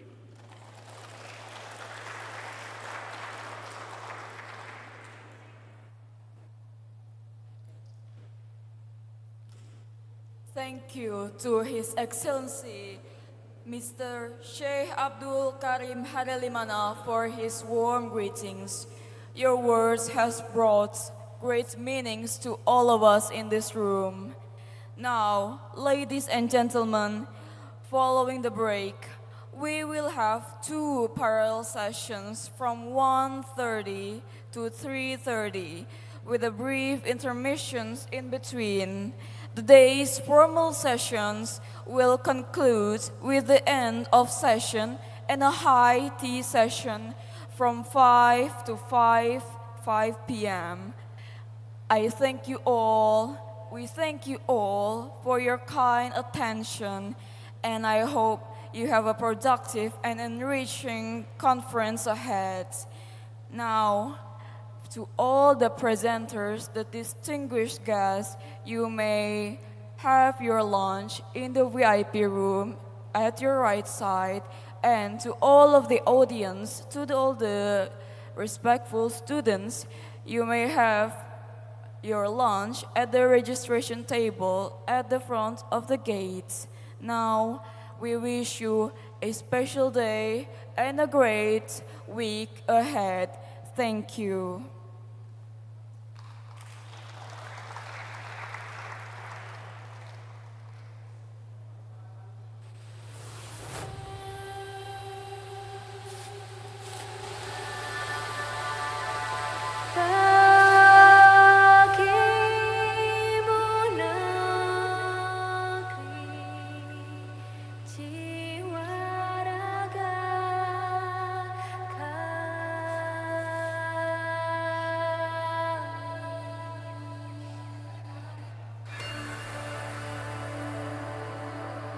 Indonesia is the most beautiful land in the universe. The land where we were born. The nation where we grew up. So many colors that live together in peace. With 1,000,000 timeless treasures. With an abundance of natural wealth. Indonesia is not just wonderful. Indonesia is a wonderland. Kota baru gunungnya bermegah, bermegah ramanaku di Samantara, ramanaku di Samantara. Katamu lawanlah Adinda, Adinda iman bidadara Samalaya, iman bidadara Samalaya. Sayang sifat toka amat tego gorokan sayang sifat toka amat tego gorokan sayang sajojo yumanam ko bisa berparisan muna keke sangat muna keke soleram, anak yang